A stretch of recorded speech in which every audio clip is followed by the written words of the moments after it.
โลสอง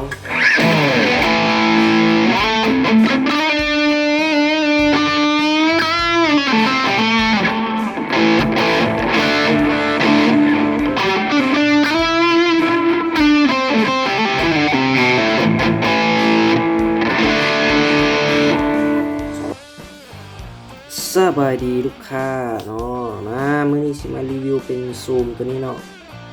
มาลงขายโดนละเนาะยังบ่ได้อัดคลิปรีวิวเนาะมาให้ลูกค้าเบิ่งเด้อเนาะเนี่ยการหมุนการปรับอะไรเงี้ยหมุนปุ๊บมันก็ขึ้นแสดงมาเลยนะเห็นป่ะมันก็จะหมุนไปตามตัวเลขเนาะวันนี้เลยวันนี้คือกัน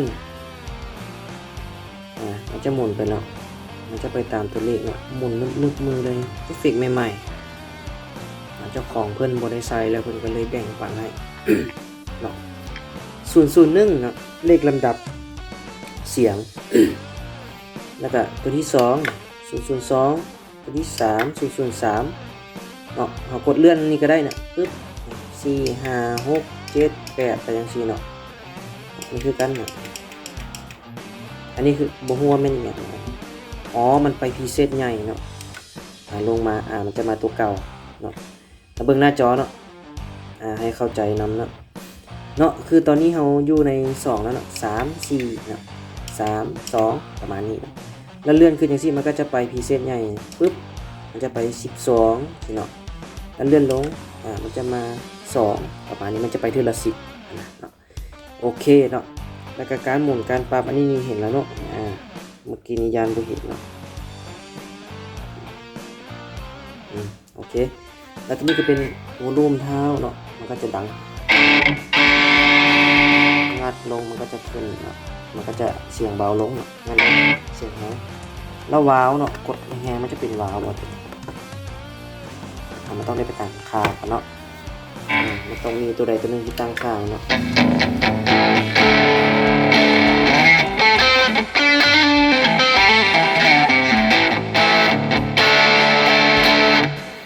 เดี๋ยวขออนุญาตตั้งเสียงตั้งสายกีตาร์ก่อนเนาะกดตัวนี้เนาะกดเลข3ข้างก็จะเป็นการตั้งเสียงสาย6นะมันก็จะโชว์ให้เห็นเนาะ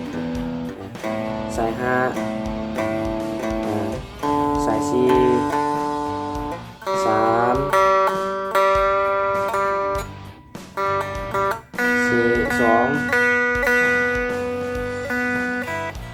1โอ้ครับเนาะเนี่ยกดมันก็ออกเลยเนาะ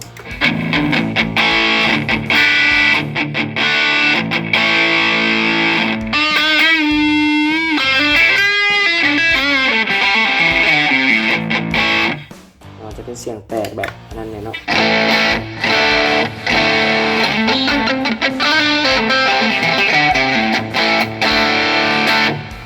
โอ้เจ้าของนี่เป็นสายดาร์กสายแบบ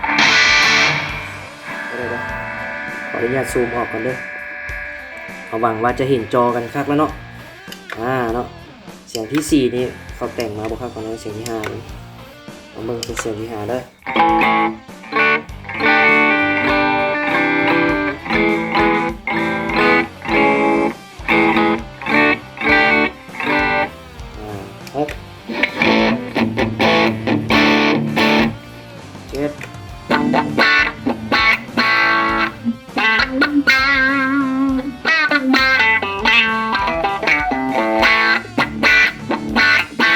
ออโต้วาล์วครับเนาะ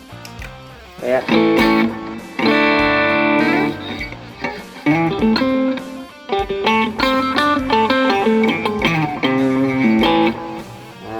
ครับเนาะแบบสไตล์แบบเรียกเข้าสู่90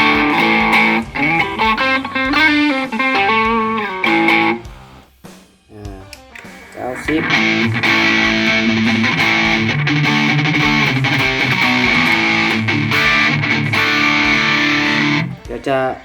แต่งเสียงแป๊บหนึ่งเราจะให้ฟังแล้วนะเดี๋ยวขออนุญาตไปแต่งเสียงก่อนแป๊บ1 1 2 3ปุ๊บมาหลังจากแต่งเสียงเรียบร้อยแล้วเนาะเดี๋ยวให้เบิ่งหน้าจอกันนี่เนาะหน้าจอที่เขาแต่งเสียงไว้เนาะ251เนาะนี่จะเขียนว่าคีย์1นั่น252คีย์2 253คีย์3 254คีย์4 255นี่มันโอเวอร์ได1นั่น256โอเวอร์ได2 256 257สโล1 258สโล2 253สโล3เนาะเป็น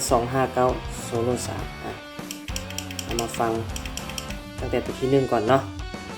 โอเค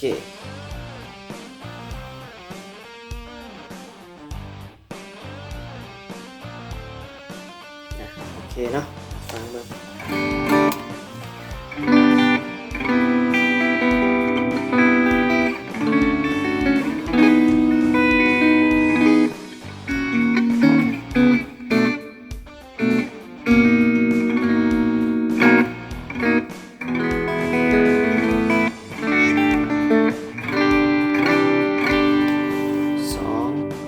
เป็น252เหมือนตัวนี้จะเป็นเสียงโซโล่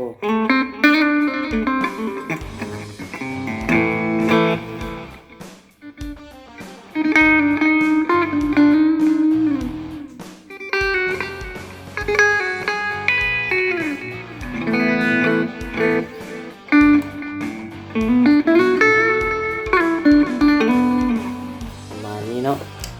3คอรัส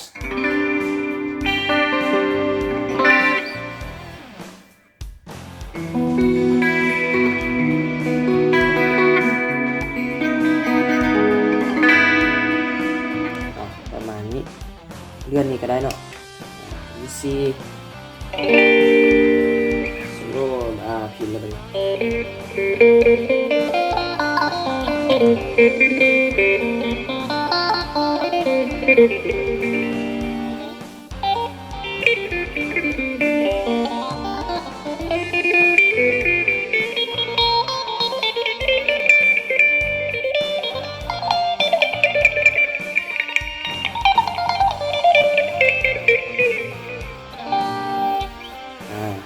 เอาไป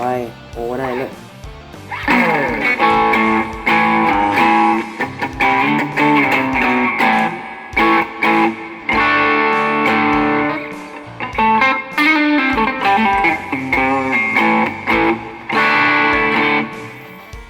ต่อไป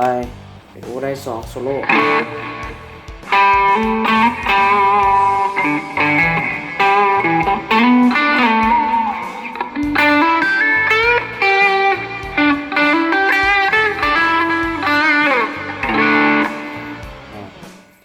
257โซโล่แล้วได้ไปโซโล่นึงนี่เป็น power chord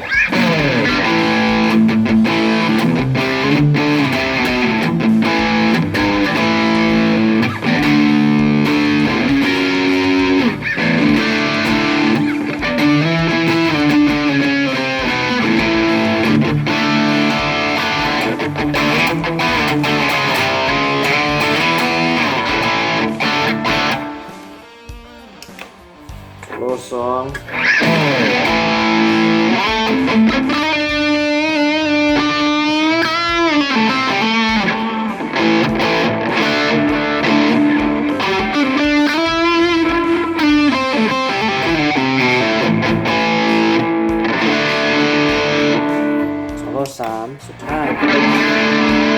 วันนี้จะผสมคอรัส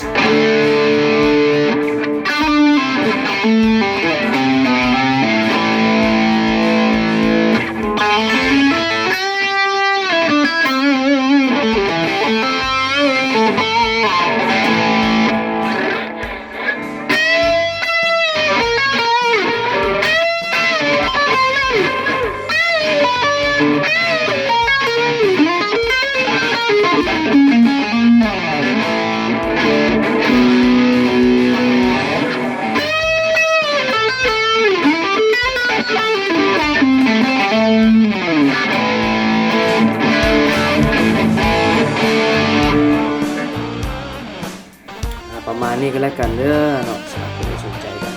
ไหนเนาะทีนี้เขาก็ลงขายอยู่เนาะลงขายโดนแล้วแหละแต่ว่ายังบ่ได้อัดคลิปรีวิวให้เบิ่งเนาะก็จะประมาณนี้ก็แล้วกันเด้อเนาะ